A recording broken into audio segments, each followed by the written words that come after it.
Meus queridos amigos, nesta manhã, eu chamo a sua atenção para a palavra de Deus que se encontra no Evangelho de Mateus. No capítulo de número 2, nós leremos o versículo 1 e o versículo 2. Mateus, capítulo 2, versículo 1 e 2, sobre a vinda do Salvador a este mundo, seu nascimento em Belém da Judeia. E tendo nascido Jesus em Belém de Judeia, no tempo do rei Herodes, eis que uns magos vieram do Oriente a Jerusalém, dizendo: onde está aquele que é nascido rei dos judeus? Porque vimos a sua estrela no Oriente e viemos a adorá-lo.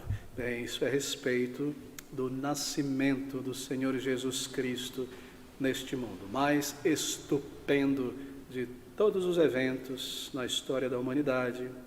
Tão grande, é claro, quanto a sua morte e crucificação, ele nasceu para isso, isto aponta para isso, o nascimento, a vinda da segunda pessoa da Santa Trindade a este mundo. Bem, nós chegamos a este período do ano, todo final de ano, em que em nossa cultura nós rememoramos o nascimento do Salvador. E é maravilhoso podermos parar e colocar o nosso holofote na vinda do Senhor Jesus Cristo a este mundo. De fato, nós não sabemos a data precisa do nascimento do Salvador neste mundo, muito provavelmente no ano 4 ou 5 antes do primeiro século, assim estaremos um pouco atrasados em nosso calendário. Sabemos que foi num período de verão, muito provavelmente, ou primavera, não no inverno, não em dezembro. Israel neva bastante neste período, muito frio. Todavia, de maneira simbólica, nós queremos trazer a nossa mente e coração a este fato, a esta verdade bíblica que toca as nossas vidas e toda a humanidade. Eu gostaria de considerar esse capítulo 2, mais uma vez, de uma maneira muito devocional, revisitá-lo. Já lidamos tantas vezes com as narrativas do nascimento do Salvador, mas há tantos tesouros queridos. E toda vez que nós voltamos a esses textos, parece que tudo que conseguimos tirar daqui foi ouro de aluvião. Há pepitas profundas enterradas aqui, e nós gostaríamos de considerar um pouco mais esta narrativa. Bem, eu seguirei de uma maneira consecutiva, expositiva, lidando com outros textos também da Palavra de Deus que lançam luz sobre este evento. Versículo 1, nós iniciamos aqui. Naqueles dias, e tendo nascido Jesus em Belém da Judeia, no tempo do rei Herodes. Você se recorda, Jerusalém, Belém da Judeia, o distrito da Judeia, muitas cidades, Belém uma delas, próximo da cidade de Jerusalém, talvez 6 a 7 quilômetros de distância, muito próximo, ali nasceria, o Salvador. Nós lemos que seus pais humanos, José e Maria, eram descendentes de Davi, daquela cidade de Belém, onde Davi nasceu, mas viviam no norte de Israel. E por um motivo histórico, pela decisão de um rei, claro, a supervisão e superintendência do Senhor por trás de todas as coisas, César Augusto, imperador naquela época, Israel sob o domínio dos romanos, César Augusto determina um censo populacional de todo o seu império. E todas as pessoas, não só em Israel, mas onde quer que o censo fosse realizado, deveriam se dirigir à sua cidade de origem, a origem da sua família, para ali ser censeado.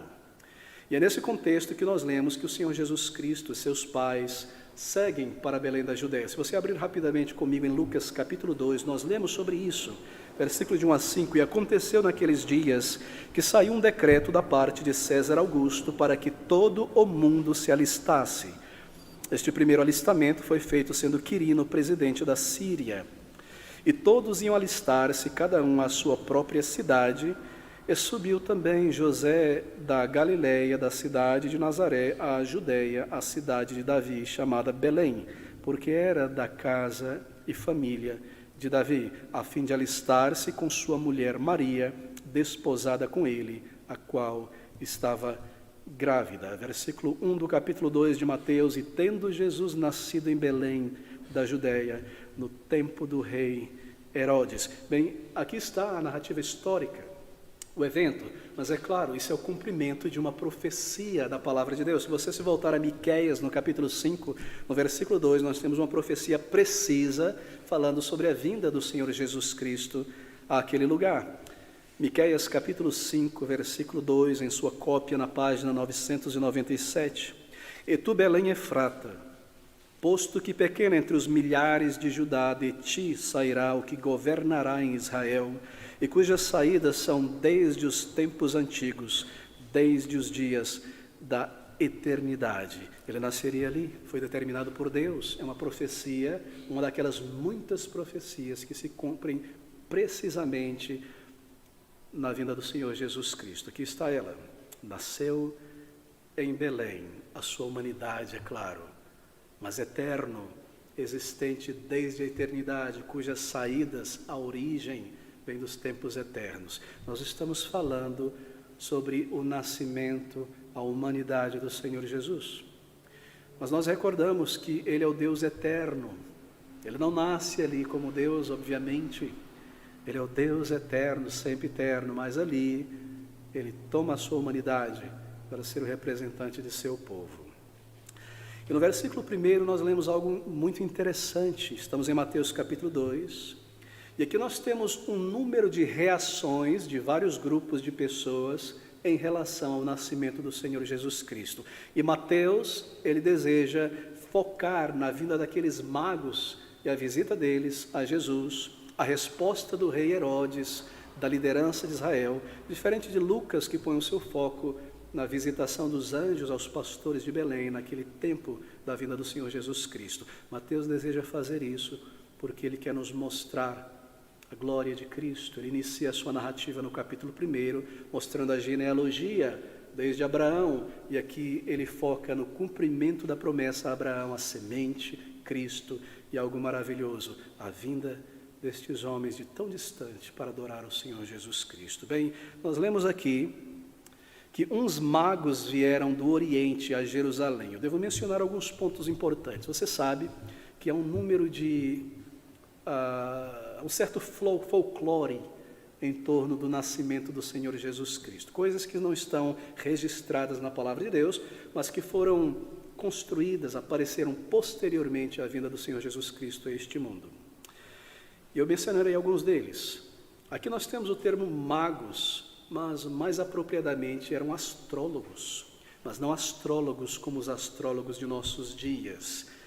Astrólogos no sentido de estudantes dos astros, das constelações. Nós podemos compará-los a astrônomos, homens que conheciam o céu e as galáxias, provavelmente da região da Síria ou Babilônia, porque é ali na Babilônia que nasce a astronomia. E a astronomia, ela nasce dentro da religião babilônica. Aqueles homens estudavam, classe sacerdotal, as estrelas, porque eram pessoas supersticiosas. Eles queriam saber o que iria acontecer no futuro, se haveria guerra, se haveria dificuldade, se haveria enchente, ou se haveria seca, e assim poder aplacar os seus deuses com seus sacrifícios, etc. Assim, supersticiosos, eles começaram também a mapear o céu, as constelações, e desenvolveram, em princípio, a astronomia. Mas nós estamos agora no século I, e aquela ciência, pré-ciência dele, se desenvolveu bastante. Aqui nós temos homens eruditos, conhecedores do céu e de matemática, certamente, e de geologia. E estes homens eram estudiosos também das religiões e das culturas antigas. E nós lemos que há registros sobre essas classes sacerdotais na antiguidade. E como eles buscavam conhecer a cultura dos demais povos, registradas nos livros principais daqueles povos. Bem, nós não sabemos quantos deles foram. Nós apenas lemos que uns magos vieram do Oriente a Jerusalém. Aqui está o primeiro folclore, assim por dizer. Uma tradição posterior ao Novo Testamento nos diz que foram 3 magos. Mas é muito provável que não, o texto não nos diz. É bastante provável que tenham sido 6, talvez 7 deles, porque andavam em comitiva e pertenciam a uma classe de estudiosos. E para cruzar aquele deserto, certamente não iriam sozinhos. Mas é provável que esta tradição de 3 magos se levantou por referência aos 3 presentes. E assim, representado em mosaicos e coisas dessa natureza, em pinturas, 3 magos apresentando 3 presentes, mas o texto não nos diz isso. Muito provavelmente mais do que 3. Eles também não eram reis magos. Não há esse termo, não lhes é dado o termo rei. Não eram reis em seus países. Isso também vem da tradição católica posterior. Mas também é um elemento bíblico, porque a palavra de Deus nos diz no Antigo Testamento de que reis se prostrariam diante do Senhor, e muitas pessoas atribuem este evento àquela profecia, assim, chamam estes magos de reis, mas eu penso que é incorreto, não está na Bíblia, não é declarado aqui. No entanto, de repente, no meio dos seus profundos estudos comparativos e sistemáticos, estudando ali a lei de Deus, o Antigo Testamento, eles foram despertos em sua curiosidade, talvez, em seu inquérito por algo sobrenatural, algo extraordinário, uma nova estrela no céu. Eles eram estudiosos. Um ponto de luz, de foco, que parecia se mover. E eles foram despertos quanto a isso, uma estrela diferente das demais estrelas, vista desde a Mesopotâmia, de alguma maneira sobre Israel. Bem, não é possível afirmar, como alguns historiadores cristãos têm afirmado, que tal e tal estrela que foi vista no período tal, romano, em Israel, foi aquela estrela narrada, registrada aqui em Mateus, é essa estrela. Nós não podemos afirmar isso, porque esta estrela, ela foi fora do comum, extraordinária, algo especial. Veja, os magos estavam familiares com o Antigo Testamento, o livro dos judeus era conhecido em todo o mundo. E eles aprenderam, provavelmente, no livro de Daniel, você se recorda, que eles conheciam o Antigo Testamento, onde é falado sobre um evento que marcaria a vinda do Messias a este mundo. E eles parecem pessoas muito interessadas, não só na cultura, na história de Israel, na religião em geral, me perdoe, mas no significado da vinda deste Messias. É muito interessante. Nós lemos que no meio dos seus estudos, Deus permitiu que eles chegassem a esta informação específica sobre a vinda do Messias, o momento em que ele viria e o sinal da sua vinda a este mundo. Eles foram certamente iluminados por Deus aqui.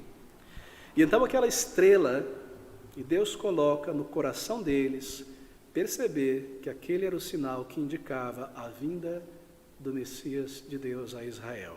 E assim, levados por isso, eles seguem para Jerusalém. E no versículo 1 nós lemos que uns magos vieram do Oriente a Jerusalém, dizendo: onde está aquele que é nascido rei dos judeus? Eles entendiam que ele seria rei. Eles provavelmente estavam familiarizados com aquelas duas famílias de textos sobre o Messias, uma que falava sobre a sua humilhação, como Isaías 53, e aquela outra família de textos que falava sobre a glória do Senhor como rei. E assim eles vêm e não usam o termo profeta ou qualquer outro, mas onde está aquele que é nascido rei dos judeus? Porque vimos a sua estrela no Oriente, ou desde o Oriente, e viemos a adorá-lo. Adorá-lo? Oh, queridos amigos, não é interessante pensar sobre a atitude desses homens? É muito curioso. Nós não conhecemos a condição espiritual pessoal de cada um deles. A Bíblia não nos informa nada. Pouquíssimos elementos aqui. Mas a maneira como eles buscaram o Senhor Jesus Cristo e se esforçaram para aquela viagem tão longa, e como Deus interviu e encaminhou eles, e como aqui eles desejam adorá-lo e o adoraram quando o encontraram, nos sugere que eles tinham uma compreensão maior, mais profunda sobre as profecias e sobre a missão deste Messias, o Senhor Jesus Cristo. Será que eles entendiam, por exemplo, Isaías 52, Isaías 53? Bem, eles esperavam também, pessoalmente, este Messias. Isso lhes tocava, não como mera curiosidade, mas espiritualmente. Nós lemos no versículo 3 que eles chegaram então a Jerusalém. E o rei Herodes, ouvindo isto, perturbou-se, e toda a Jerusalém com ele. Perturbou-se, não é estranho, queridos amigos. Herodes o Grande que governou Israel do ano 37 a.C. a mais ou menos o ano 4 depois de Cristo. Este é Herodes o Grande, não é o mesmo Herodes do ministério adulto do Senhor Jesus Cristo, aquele é outro Herodes. O termo Herodes é como o termo faraó, ou como o termo César, ou como o termo rei, é uma nomenclatura. Mas este é o Herodes o Grande, muito conhecido, não é, em toda a história, como um grande construtor. Quem estaria no período do Senhor Jesus Cristo seria um dos seus filhos. Depois da morte dele, Arquelau reina, seu filho, então, posteriormente, Herodes Antipas, Arquelau e Filipe. E nós lemos no Novo Testamento sobre esses 3 filhos de Herodes o Grande, a quem foi dado partes de Israel. Você se recorda quando Paulo foi preso, e disseram, ele da comarca tal, espera que fulano venha. Herodes é de lá. Ou quando Pilatos iria interrogar o Senhor e esperou Herodes vir porque ele era de Nazaré e aquele Herodes governava aquela parte de Nazaré. Assim, esse é o Herodes antecessor, Herodes que recebeu o título de o Grande. Bem, responsável por imensas construções, grandiosas construções que permanecem ainda nos registros históricos. Há em Israel, à beira do mar, um aqueduto construído por Herodes e seus engenheiros. Veja você, um tipo de argamassa misturado com conchas que permanece em pé até hoje. Você pode ir lá visitá-lo. Quão diferente, não é, das construções de hoje? Algo que irrigava de água potável a sua grande cidade ali à beira do mar. Você lê também sobre o grande forte de Herodes em Massada, aquele grande monte à beira do Mar Morto, onde os últimos judeus, depois da destruição de Jerusalém no ano 7, cometem suicídio ali, mas ali ele se mantinha no período de inverno e se protegia, era uma espécie de forte construído por ele. Muito interessante. Foi ele também responsável pela ampliação do templo, não de Salomão, mas de Neemias. Bem, ele não construiu, é claro, o templo de Neemias, é por isso que ele é chamado Templo de Herodes. Mas o que ele fez foi isto, que o templo estava em um monte, não é? Jerusalém era um monte, e havia uma pequena elevação onde o monte estava. E ele aterrou todo o monte em volta, e colocou um pavimento de pedra e aqueles grandes muros. Aquilo que você encontra hoje em Jerusalém, chamado de Muro das Lamentações, é um restante.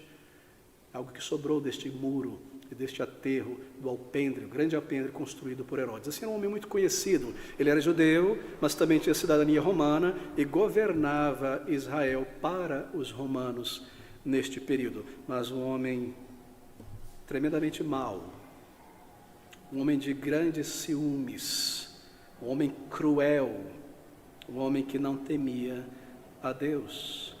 E uma vez que ele ouviu que um menino real nasceria em seu território e ameaçaria o seu reino e de sua família, de sua posteridade, então ele se determinou matá-lo. Ele não cria nas profecias, queridos amigos, sobre o Senhor Jesus Cristo. Ele não cria. Ele não cria na vinda do Messias, apenas na preservação do seu poder, apenas na preservação do seu nome. Ele era um judeu, ele foi criado conhecendo a lei de Deus e essas profecias. Mateus nos diz no versículo 3, que não somente ele se perturbou quando ouviu a respeito do Salvador, mas toda a Jerusalém. E o rei Herodes, ouvindo isto, perturbou-se, e toda a Jerusalém com ele. Não é impressionante? Porque eles haveriam de perturbar-se com isso? Bem, talvez por 2 razões. Nenhum povo que estava sob o domínio dos romanos poderia ter seu rei, não haviam reis. Mas era lhes permitido manter a religião e líderes religiosos. E eles sabiam muito bem, os judeus, que qualquer menção sobre rei poderia levar os romanos a entender que eles estavam se amotinando contra o império e a destruição daquela classe sacerdotal, e eles não queriam perder o seu nome, sua posição privilegiada, o seu poder. Era um povo supersticioso, e assim a notícia do Messias que nasceria os causou preocupação. E é claro, eles odiavam os romanos, odiavam qualquer outro povo, outra nação, e que gentios vindo da Babilônia, uma terra de ídolos, chegassem a eles para lhes ensinar, eles inquirir, lhes falar sobre o Messias era algo inaceitável para um judeu. Assim, a cidade se perturbou. E nós lemos então no versículo 4 que, congregando todos os principais sacerdotes e os escribas do povo, perguntou-lhes onde havia de nascer o Cristo. Bem, aqueles judeus líderes em Israel, embora incrédulos, eles sabiam onde Cristo iria nascer. E eles citam então na sequência no versículo 6, esta profecia de Miqueias, do capítulo 4, versículo 2, mas eles deixam parte do versículo fora. Miqueias capítulo 4, versículo 2.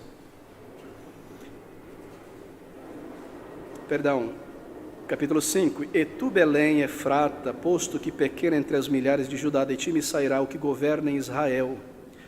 Eles citam apenas isto e deixam de fora a outra parte sobre a sua divindade, a sua eternidade. Bem, o mais chocante em tudo isso, veja você, o mais impressionante é que eles declaram isto ao rei. O rei envia os magos secretamente e eles nem ao menos se importam em irem com aqueles magos inquirirem a respeito disso. Eles eram os portadores da lei de Deus. Eles se assentavam no trono de Davi, assim por dizer, para ensinar a palavra de Deus. Eles deveriam ter ido. Eles deveriam conhecer estas profecias, inquirir a respeito destas coisas. Era um clero descrente, queridos amigos. Nem mesmo mandaram uma delegação de escribas ou fariseus, homens altamente religiosos. O que eles eram? Eles eram profissionais da religião. Nada diferente do que encontramos em nossos dias. Profissionais da religião. Não lhes importava a verdade. Não lhes importava o seu Senhor. Eles conduziam uma instituição religiosa como peças nessa máquina, como profissionais, burocratas, assim por dizer, da religião. Mas no versículo 7 nós lemos o que ele faz, Herodes, porque ele se interessou pelo menino. Então Herodes, chamando secretamente os magos, inquiriu exatamente deles acerca do tempo em que a estrela lhes aparecera. O que ele queria saber? Bem, ele queria saber sobre a idade do menino naquele momento. Quando a estrela apareceu, magos, 3 meses atrás, há 6 meses atrás, há 2 anos, ele não cria no Messias, queridos amigos. Ele não cria nas Escrituras. O que ele queria, ao inquirir, era calcular o mais próximo possível a data, o momento em que o Messias teria nascido em Belém, para poder eliminá-lo, eliminar todas as crianças que haviam naquela cidade. Isso nós lemos no versículo 8, e enviando-os a Belém, disse, ide e perguntai diligentemente pelo menino, e aqui está o seu disfarce, quando o achardes, participai-nos, isto é, comunique comigo, para que também eu vá e o adore. É claro, ele estava apenas preparando a sua morte. E tendo eles ouvido o rei, partiram, e eis que a estrela que tinham visto no oriente, ou do oriente, ia adiante deles, até que chegando se deteve sobre o lugar onde estava o menino. Bem, a estrela volta a aparecer aqui. E se torna óbvio, mais uma vez, que essa não é uma estrela que está no espaço sideral, lá distante com as demais estrelas, porque nós vemos que ela se move e ela para em cima de um lugar. Bem, uma estrela como esta do espaço sideral não permitiria aqueles magos saber qual era a casa, a estalagem, o lugar onde o Senhor Jesus Cristo está. Você não pode olhar para uma estrela e dizer, olha, aquela estrela está exatamente em cima da cidade de Salvador, na Bahia. Aquela outra está, é impossível, é muito distante. Assim, certamente, essa é uma estrela extraordinária, não sei, talvez na troposfera, na atmosfera mais baixa, que eles poderiam ver andando e, de alguma maneira, parar, iluminar aquele lugar onde o Senhor Jesus Cristo estava. Isso foi produzido por Deus, queridos amigos. E nós lemos a respeito disso. Uma estrela, um ponto luminoso, excepcional no céu, provido por Deus. E no versículo 10, e vendo eles a estrela, regozijaram-se muito com grande alegria. É tremendo, não é? Pessoas que não conheciam pessoalmente a cultura de Israel, conheciam muito, muito mais sobre o Messias do que os próprios sacerdotes. Os sacerdotes desprezaram e eles se alegram com profunda alegria. Não é maravilhoso ver? Aqui estamos nós, a luz para os gentios, o povo que andava em trevas, o Salvador. E quem se regozija primeiro? Aqueles que não eram Israel natural, genealógico, mas que pertenciam ao Israel de Deus, pela graça de Deus. Bem, mas quando isso acontece, então, e vendo eles a estrela, regozijaram-se muito com grande alegria, e entrando na casa, marque aí, acharam o menino com Maria, sua mãe, e prostrando-se, o adoraram, e abrindo seus tesouros, ofertaram-lhe dádivas, ouro, incenso e mirra. Bem, quando aconteceu isto, qual era a idade do bebê, do menino, quando eles o encontraram? Nós não sabemos exatamente, mas em Lucas, no capítulo 2, no versículo 22, nós temos uma informação que pode nos indicar, Lucas 2, 22, nos indicar a idade do menino.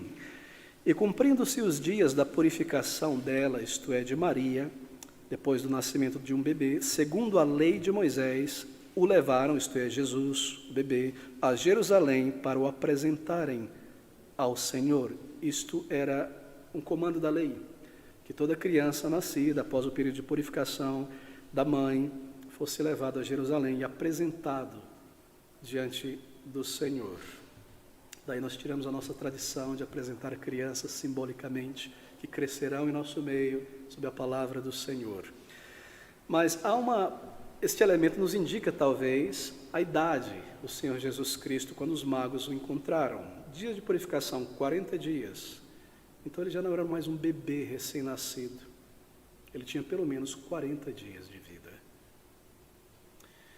E no versículo 24, ainda aqui em Lucas, do capítulo 2, nós temos mais um elemento que nos diz algo sobre aquela família. Foram lá e para oferecer o sacrifício segundo o disposto na lei do Senhor, um par de rolas ou 2 pombinhos. Muito interessante, um par de rolas ou 2 pombinhos. Sabe o que é isso? Isso era o sacrifício de pessoas pobres. O sacrifício de pessoas que tinham condição financeira era um cordeiro, um boi. Mas os pobres que não tinham condição de comprar, 2 pombinhos, um par de rola ou 2 pombinhos. Pessoas pobres não ofereceriam um cordeiro. E se esse encontro, pense comigo, tivesse acontecido, ou melhor, esta dedicação de presentes, tivesse acontecido antes da apresentação do Senhor Jesus Cristo em Jerusalém, se os magos tivessem ido ao Senhor Jesus Cristo e encontrado antes da sua apresentação em Jerusalém, então José e Maria não seriam mais pobres, porque eles são presenteados com ouro. Isso lhes capacitaria de coração a oferecer um cordeiro de gratidão. Assim nós cremos que foi neste período de até 40 dias de vida que os magos encontram o Senhor Jesus Cristo antes da sua apresentação no templo, porque lhes é oferecido o que o comando da lei diz, um par de pombinhas ou de rolinhas. E esse encontro dos magos, queridos amigos, com o Senhor, ele aconteceu então após a dedicação de Cristo. Ali estavam eles, vendo o Senhor, homens eruditos. Eles não encontraram o Senhor Jesus Cristo na manjedoura, lembre-se disso. Quem o encontrou na manjedoura foram os pastores de Belém. Em direção a Belém, entraram no município de Belém, pararam noite, tarde, o bebê iria nascer em uma estalagem, uma pousada. Mas não havia lugar, ainda não tinham chegado à casa dos seus pais. E ali, por não ter um quarto, eles ficam então na estrebaria. Não era um curral, era uma estrebaria, um lugar fechado, talvez embaixo da estalagem, no meio dela, ou ao lado, anexado à estrebaria, à estalagem. Era um lugar onde os viajantes deixavam os seus jumentos ou animais de transporte, eram cuidados, era um lugar limpo, é claro. E ali, de alguma maneira, foi preparado um espaço para Maria e José, o nascimento do Senhor Jesus Cristo. Ele não estava abandonado em um curral, em uma estalagem no meio do deserto, ou uma estrebaria no meio do deserto. Ele estava em uma estalagem, assim, todo o auxílio daquela estalagem estava à disposição de Maria e José. Água limpa, água quente, panos limpos e tudo mais. E ali chegam os pastores, mas os magos encontram o Senhor Jesus Cristo um tempo depois, quando eles já tinham chegado a uma casa, não sabemos qual, em Belém, talvez de algum familiar, talvez uma casa alugada. Assim, nós nos encontramos nesse ponto. Uma pequena casa. Versículo 11 nos indica algo também sobre isso, do capítulo 2 de Mateus. E entrando na casa, acharam o menino com Maria. Então nós temos aqueles grandiosos presentes. Provavelmente algo simples, uma pequena casa, muito provavelmente um cômodo apenas, como as típicas casas e residências de Israel. E na sequência, entrando nesse contexto, esses gloriosos simbólicos presentes. E o adoraram, prostrando-se e abrindo os seus tesouros, no plural, ofertaram-lhe dádivas, ouro. Nós não sabemos que quantidade de ouro, não nos é dito se é uma barra de ouro, ou se é ouro em forma de peças. E ofertaram-lhe dádivas, ouro, incenso e mirra, esses presentes interessantes. Veja, eles presentearam o Senhor Jesus Cristo com presentes reais, presentes que são trazidos a reis.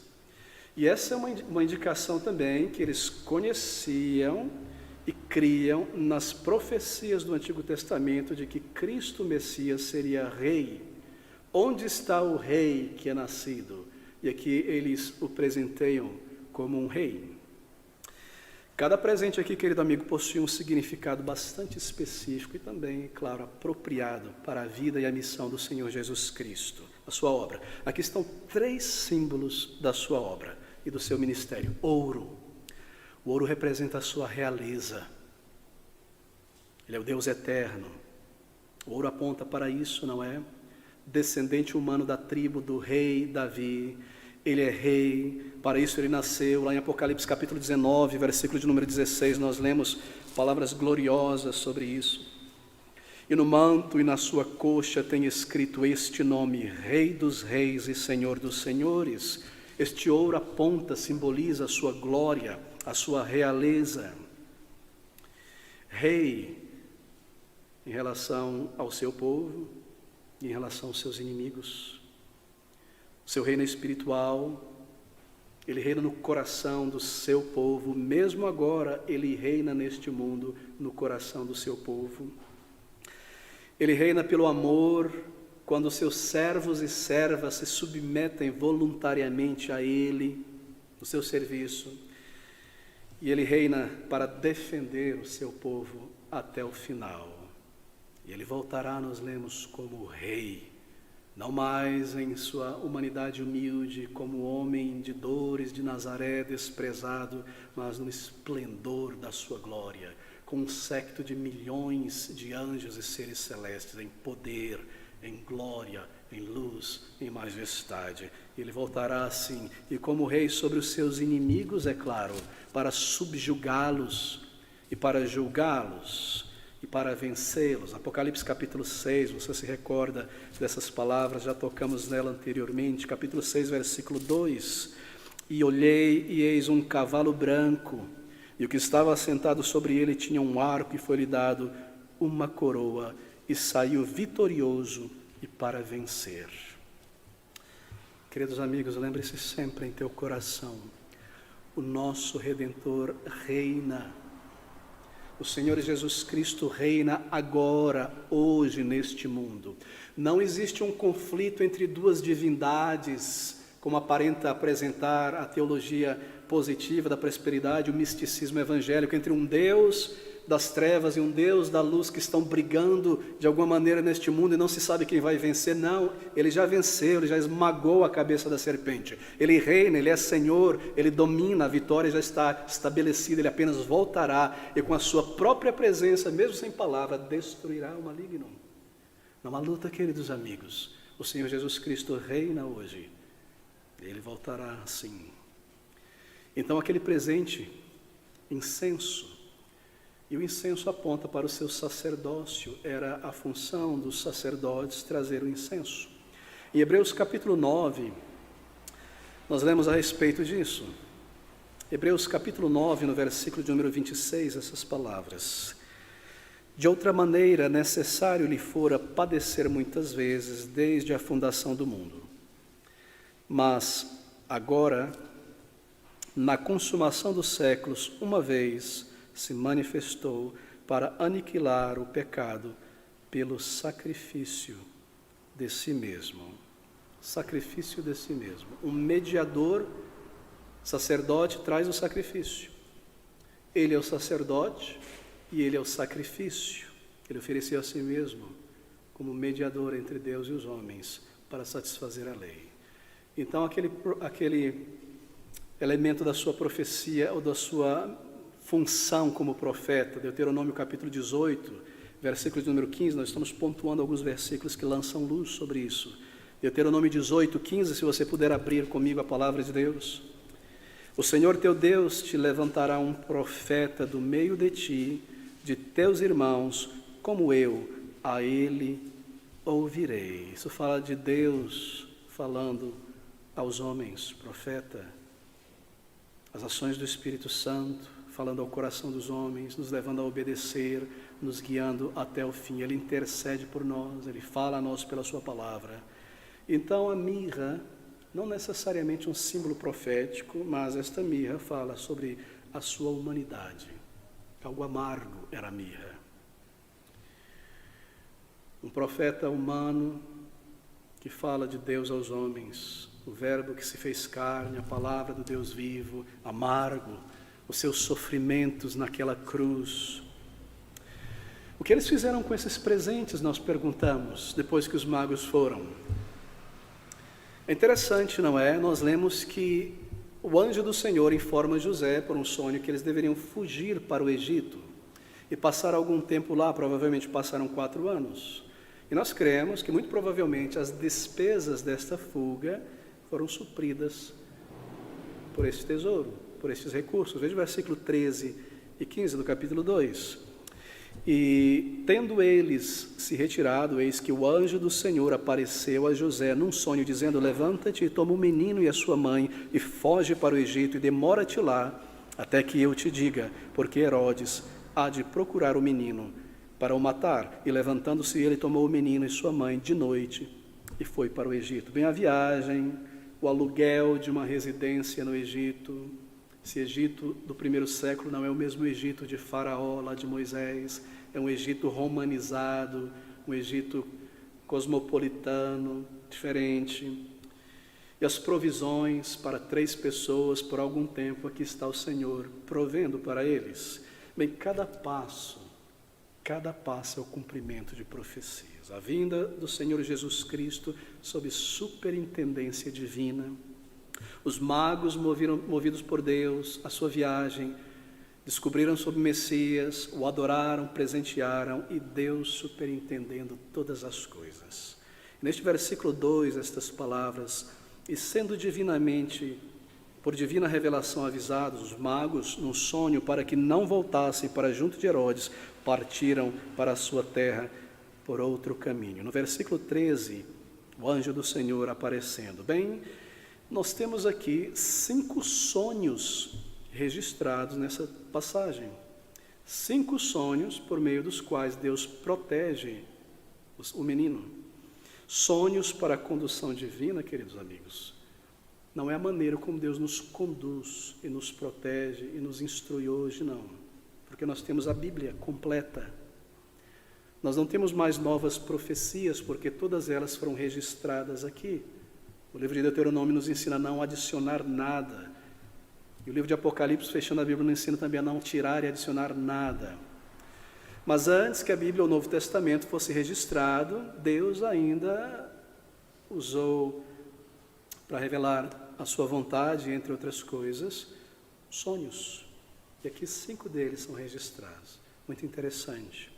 Mas no versículo 15, nós corremos aqui: e esteve lá no Egito até a morte de Herodes, para que se cumprisse o que foi dito da parte do Senhor pelo profeta, que diz: do Egito chamei o meu filho. Bem, eu tenho certeza que quando você lê essa profecia, esta narrativa, está em Oséias capítulo 11, logo você percebe que não é uma profecia.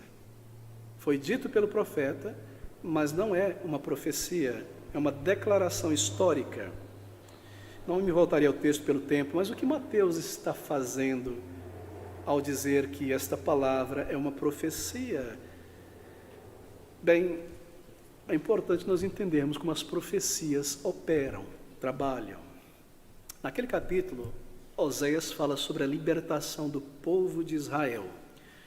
O povo seria oprimido, Jerusalém seria destruída pelos babilônios, o povo seria levado para a Babilônia, mas Oséias profetiza aqui sobre a restauração. E a profecia do Antigo Testamento funciona da seguinte maneira: você deve manter isso em vista ao estudar as profecias, para não cair no erro de literalizar todas elas.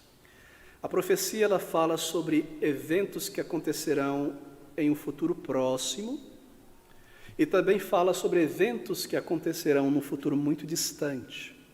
Aqui está Oséias falando sobre o retorno de Israel para Jerusalém, para Israel, a libertação do Senhor. Então é uma profecia que se cumprirá em pouco tempo, 70 anos. Mas Mateus toma essa profecia e se aplica à vinda do Senhor Jesus Cristo do Egito de volta a Israel. Meu filho, Oséias diz, como representando o Senhor, é Israel o povo. Mateus toma este meu filho como se dirigindo ao Senhor Jesus. É um ou é outro? São os dois, é claro.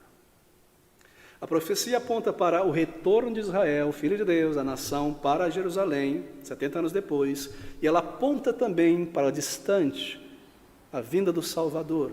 E assim funciona a profecia. Se você pensar sobre um avião, ali está ele acelerando no chão, indo a uma certa distância, a profecia se cumpre próximo, e de repente este avião toma voo para um lugar muito distante. Assim são as profecias, assim que nós lemos essas profecias. Elas apontam para eventos literais, históricos, que acontecerão bem breve, e elas apontam para eventos similares lá na frente. Se marque isso na hora de ler as profecias. Você percebe que a linguagem nas profecias começa falando sobre coisas históricas, reais, de repente ela toma um formato grandioso. O Senhor trará o seu povo virá assim, as crianças no lombo do jumento, andando devagarzinho. Isso acontece, e de repente a profecia começa a dizer, e naquele dia as palmeiras cantarão, palmeiras cantando. A linguagem começa a se tornar simbólica, e baterão palmas, isso aponta para a vinda do Salvador. Assim deve ser lidas as profecias. Bem, um pequeno parênteses eu fecho aqui. Mas Oséias chama isso de profecia, nós sabemos que é apenas uma declaração histórica. Bem, nós devemos pensar desta maneira então. Não é apenas sobre Israel, o filho, a semente prometida a Abraão, querido amigo. O povo de Israel carregava essa semente em si. Conforme os séculos passavam, esta semente prometida para Abraão estava carregada, sendo trazida por Israel ao longo dos séculos. O Messias é esta semente da promessa dada a Abraão. Israel está como um berço trazendo esta semente para que esta semente nasça. Em Oséias, o profeta fala coletivamente de Israel como meu filho. As nossas mentes são imediatamente levadas ao Filho de Deus. A semente no singular de Gênesis 3,15, prometida também de Eva e prometida também a Abraão, a promessa dada a Abraão. Assim, Abraão, através do seu povo, traz esta promessa. Assim, é absolutamente correto ver como uma profecia de que algo se cumpriria. Israel deveria ser preservada como nação.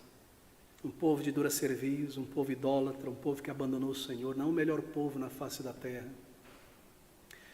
Este povo deveria ser mantido apesar dos seus pecados, da sua rebelião, continuamente se rebelando. Deus traria de volta, Deus manteria um grupo pequeno e multiplicaria ao longo dos séculos. Por quê? Porque o Messias deveria nascer no meio de uma nação santa, não em um berço completamente corrompido, como os egípcios, os cananeus, uma nação, um berço santo, para a vinda do Salvador para o mundo inteiro. E aqui a semente, a promessa, vem a este mundo. Mas ainda há outra profecia nesse texto, versículo 16 ao versículo 18. Então Herodes, vendo que tinha sido iludido pelos magos, irritou-se muito e mandou matar todos os meninos que havia em Belém e em todos os seus contornos, de 2 anos para cima, para baixo, segundo o tempo que diligentemente inquirira dos magos. Então se cumpriu o que foi dito pelo profeta Jeremias, que diz, observe, em Ramá se ouviu uma voz, lamentação, choro e grande pranto, Raquel chorando os seus filhos. Raquel, não é? Descendência ali as tribos de Judá, pelas tribos de Israel, e não quer ser consolada porque já não existe. Você percebe o que está acontecendo aqui, queridos amigos? Criou-se uma tradição muito curiosa a respeito, antes de chegar nesse ponto, a respeito do número de crianças que foi massacrado aqui neste evento. E você às vezes vê a descrição de milhares de crianças sendo mortas por Herodes, em pinturas, não é? Ou sendo mencionadas. Mas veja, todas as crianças até 2 anos mortas aqui não poderiam ser muitas, na verdade. Bem, veja, Israel, Belém, na verdade, a cidade de Belém, era uma cidade pequena, populacionalmente pequena. No final do século XIX, bem depois desse tempo, ela tinha apenas 4.000 pessoas. Provável que no período do Senhor Jesus, ainda menos. 400, 500 habitantes apenas em Belém naquele período.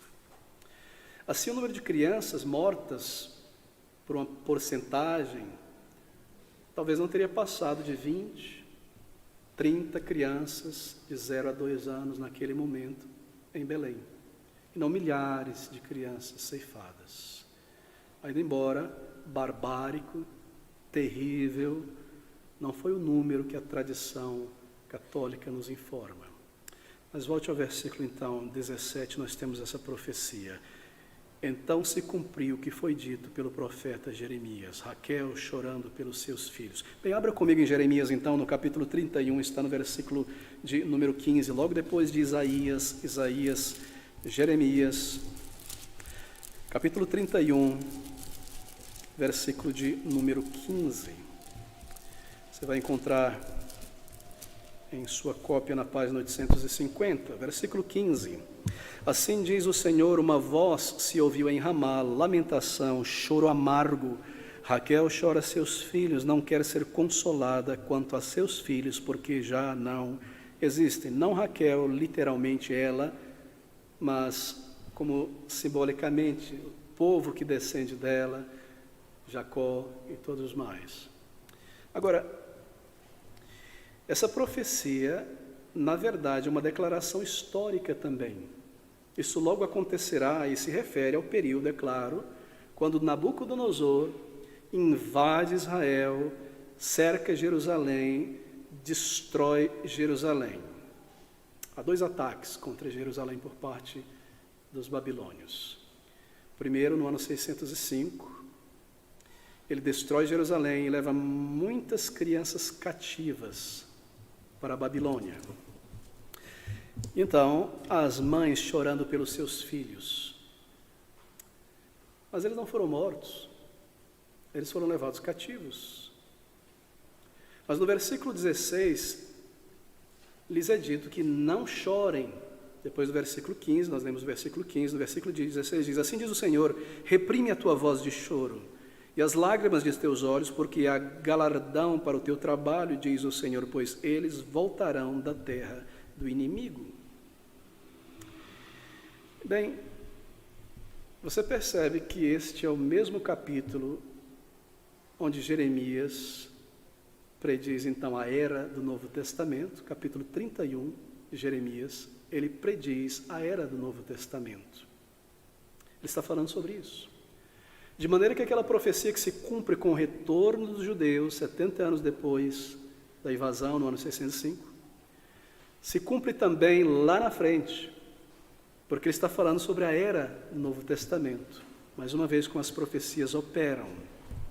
E assim, esses 2 exemplos, Oséias e Jeremias, exemplos de como Deus preserva, no singular, a semente santa, Cristo, trazendo o seu povo, o berço, de volta ao seu lugar, para que o Messias viesse, para que ele fosse preservado e entrasse nesse mundo. Bem, a fúria aqui contra o Messias, há um esforço muito grande para apagá-lo de cena, mas ele deve ser preservado, Israel deve ser preservado, o berço deve ser preservado, e deve crescer, Cristo deve crescer, não ser morto, e mostrar a sua glória, e então ir à cruz do Calvário, e nada poderia impedir o fluxo de desenvolvimento desses atos históricos. Ele cumpriria o propósito. Queridos amigos, você sabe o que é a história da humanidade?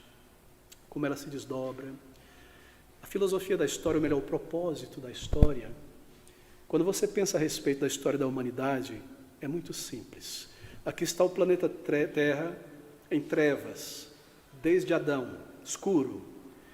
E então, a partir de Israel, um ponto de luz neste mundo. E toda a história da humanidade está em torno desta nação. E o foco de Satanás é destruir esta nação, extingui-la para que o Messias não venha.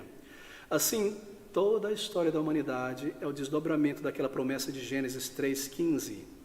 Ele esmagará a cabeça da serpente, a cabeça morderá o seu calcanhar. E aqui, o tempo todo, ao longo dos séculos, Satanás, representado pela serpente, busca destruir o Filho de Deus, representado em Israel, misturá-lo com pagões, extinguir o culto, espalhar a nação, corromper, matar, destruir, o Senhor trazendo de volta, o Senhor trazendo de volta, o Senhor restaurando. Aqui está esta luta, assim por dizer, esse desdobramento, a semente da mulher contra a semente da serpente, os filhos deste mundo das trevas, então a vinda do Salvador. E mais uma vez está aqui a serpente insuflando Herodes para esmagar, para matar o Salvador, para destruí-lo. Esse é o significado da história. A vinda do Senhor Jesus Cristo. Tudo mais é corolário. As civilizações antigas, as grandes civilizações, nada mais do que o pano de fundo para este grande evento, esta linha de significado que perpassa toda a história da humanidade. Cristo Jesus, o Senhor, o Rei da Glória. A propósito, há um texto no livro de Apocalipse que fala sobre o que eu acabei de mencionar. Abra comigo em Apocalipse capítulo 12, versículo de número 15, nós precisamos correr para o final. Apocalipse capítulo 12, versículo, apenas esse texto sobre isto. 12, versículo 1 a 5, perdão. E viu-se, marque isso, e viu-se um grande sinal no céu, uma mulher vestida do sol, tendo a lua debaixo dos seus pés, e uma coroa de 12 estrelas sobre a sua cabeça. Esta mulher representa a igreja de Cristo do Antigo e Novo Testamento juntos. 12 estrelas, os apóstolos, a base, não é, da igreja de Cristo. E estava grávida a mulher e com dores de parto e gritava com ânsia de dar à luz. É a igreja que traz à luz Cristo. Ele veio entre o seu povo, que confiava e esperava por ele. A igreja vai trazer à existência, assim por dizer, o Salvador, com ânsias de dar à luz. Lembre-se de Herodes. E viu-se outro sinal no céu, e eis que era um grande dragão, vermelho, Satanás, que tinha 7 cabeças e 10 chifres, e sobre as suas cabeças 7 diademas. Nós tocaremos no símbolo disso. E a sua cauda levou após si a terça parte das estrelas, os demônios, não é, anjos caídos, e lançou-a sobre a terra, e o dragão parou diante da mulher que havia de dar à luz, para que, dando ela à luz, lhe tragasse o filho. Lembre-se de Herodes. E deu à luz um filho homem, que há de reger todas as nações com vara de ferro, e o seu filho foi arrebatado para Deus e para o seu trono. Isso aqui já inclui toda a narrativa da vida de Cristo, morte, ressurreição e ascensão ao céu. Mas a mulher que deu à luz, fugiu para o deserto, onde já tinha lugar preparado por Deus, para que ali fosse alimentada durante 1260 dias. Nós sabemos que este é o período do Evangelho, milênio, é simbólico. A igreja, Cristo sobe, e a igreja será guardada num deserto, porque este mundo é um deserto. Israel está passando pelo deserto para Canaã celeste. O povo de Deus está neste mundo desértico, morto, indo para Jerusalém celeste, sendo alimentado pela palavra, pelo Espírito Santo de Deus. Mas o que acontece neste período está no versículo de número 6. E a mulher fugiu para o deserto, onde já havia lugar preparado, 1260 dias, significado que é preciso o tempo. E houve batalha no céu, Miguel e os seus anjos batalhavam contra o dragão, e batalhavam o dragão e seus anjos. Mas não prevaleceram, nem mais o seu lugar se achou nos céus, e foi precipitado o grande dragão. Nós lemos em outro texto, eu irei emendar com este, que quando a igreja, a mulher vai para o deserto, isolada, não é? O dragão lança de sua boca águas para inundar. Isso é o mundanismo. Águas significam isso, as nações, os povos, as culturas. E o desejo de Satanás ao longo de todos os séculos é inundar a igreja com o mundanismo, para assim acabar com ela e apagá-la. Assim, queridos amigos, esse é o desdobramento da profecia. E Satanás não tem parado de fazer isso ao longo dos séculos. Ele tenta com a espada, atacando de fora, matando, e por dentro, infiltrando, trazendo a cultura deste mundo. Observe a igreja em nossos dias, chamadas igrejas locais, como mundanas, com distantes do Senhor. E aqui está Satanás, mas o Senhor protegendo a sua igreja até o final. Bem, eu fecho este parênteses aqui. Mas nesse versículo está o nascimento de Cristo, seu crescimento, sua morte, sua ressurreição e sua ascensão ao céu. Mas aqui está Satanás figurado como que esperando o Messias nascer para o destruir. E nós nos voltamos a este ponto do cumprimento da profecia em Mateus capítulo 2, versículo 16. Então Herodes, vendo que tinha sido iludido pelos magos, irritou-se muito e mandou matar. Ele queria matar o Salvador. Todos os meninos que havia em Belém e em todos os seus contornos, de 2 anos para baixo, segundo o tempo que diligentemente inquirira dos magos. Mas nós voltamos à profecia. É dito que as mulheres não deveriam chorar, mas aqui elas estão chorando. Satanás tenta destruir o Messias. Ele vence, ele esmaga a cabeça da serpente. Sim, ele teve o seu calcanhar severamente mordido. Ele foi humilhado, ele foi desprezado, ele foi morto e executado em uma cruz. Mas a sua morte esmaga a cabeça da serpente, vence o maligno. Ó morte, onde está o teu aguilhão? Assim, mulheres de Jerusalém, não chorais por mim, diz o Senhor, indo ao Calvário, mas pelos vossos filhos. E o Senhor Jesus diz aos seus discípulos, no capítulo 14, 7 de João, eu vou e vou preparar lugar para vós. Não chorem, não se entristeça o vosso coração. Ele vive, ele reina, ele voltará, a mesma semente, o Rei da Glória, o Senhor. E assim aqui Herodes, instigado pela inveja e por Satanás, mesmo com a sua brutalidade, Cristo nasce, ele é protegido, como nós vimos na narrativa, ele cumpre tudo o que veio fazer neste mundo. E assim os seus propósitos para com sua igreja são cumpridos, e neste dia de hoje estão sendo cumpridos ainda. Mas algo muito interessante, Mateus nos informa um contraste aqui profundo e tocante. No versículo 19, então nós lemos: morto, porém, Herodes, eis que o anjo do Senhor apareceu num sonho a José no Egito, dizendo, levanta-te. Você percebe? Morto, porém, Herodes. Aquele que desejava matar, ele agora está morto. Ele próprio, comido por vermes. Bem, estou confundindo com outro Herodes, mas morto, destruído completamente. No versículo 23, a segunda parte, nós corremos para a conclusão, nós vemos que ele chegou e habitou numa cidade chamada Nazaré, para que se cumprisse o que foi dito pelos profetas, ele será chamado Nazareno. Mas se você pesquisar em toda a Bíblia, minuciosamente, você não encontrará nenhuma profecia dizendo isto. Não há nenhuma profecia dizendo especificamente que ele seria chamado Nazareno. Mas há profecias, queridos amigos, que nos dizem que ele seria desprezado, rejeitado, atacado. E são essas profecias que se referem a ele sendo chamado de Nazareno. Você se recorda que Nazaré era uma vila desprezada pelos judeus, os líderes judeus. Um lugar relativamente pobre, um lugar que possuía má reputação pelas revoltas que aconteceram lá. Você se lembra que quando Nataniel, o discípulo do Senhor, ele ouviu da parte de outro discípulo que o Messias tinha vindo e vindo de Nazaré, qual foi a resposta dele? Pode alguma coisa boa vir de Nazaré? E este sentimento, não, este era o sentimento que havia no coração das pessoas e dos líderes a respeito de Nazaré. E assim, queridos amigos, em Isaías 53, nós lemos que ele seria desprezado, e são essas profecias que se cumprem aqui em Mateus, que Mateus tem em mente. Jesus de Nazaré, Nazareno, a sua humilhação que ele sofreria, que ele experimentaria.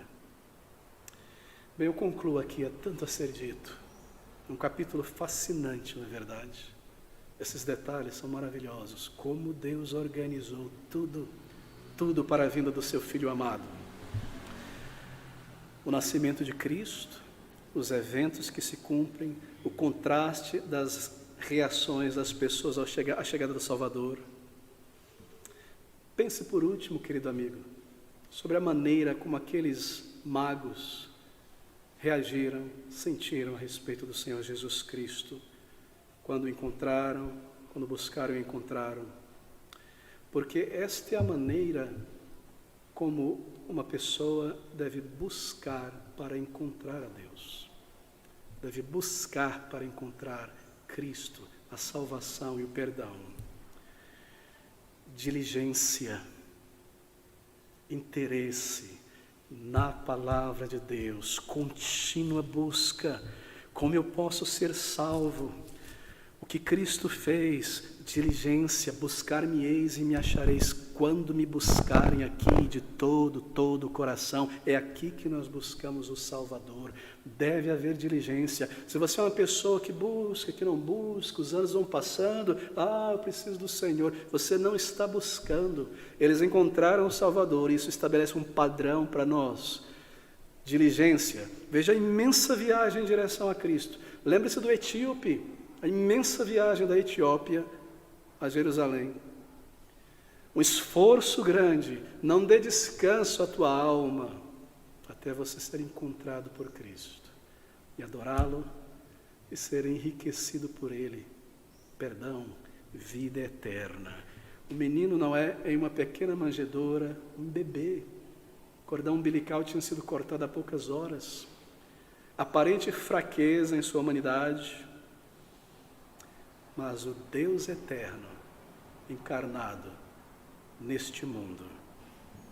Mistério da divindade. Deus que se faz homem, o Filho de Deus, nascido homem, para fazer dos filhos dos homens filhos de Deus. Não é maravilhoso? Isto é Natal. Cristo Jesus.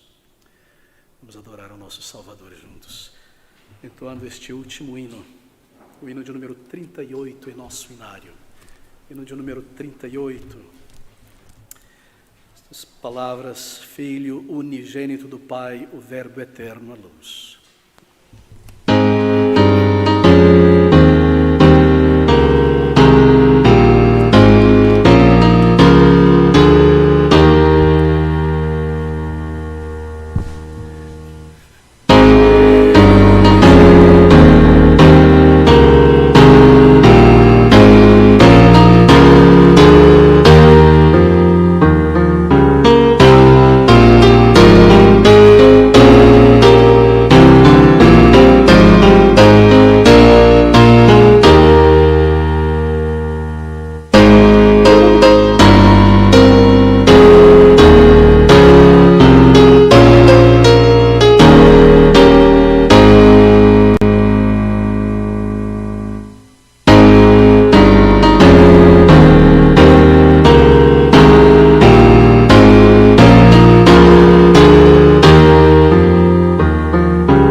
que a graça do Senhor Jesus Cristo, Salvador, e o amor de Deus, o Pai, e as consolações tão ternas, tão presentes do seu Santo e glorioso Espírito, permaneçam e continuem com cada um de nós, hoje e durante a nossa breve jornada aqui na terra, e para todos sempre mais.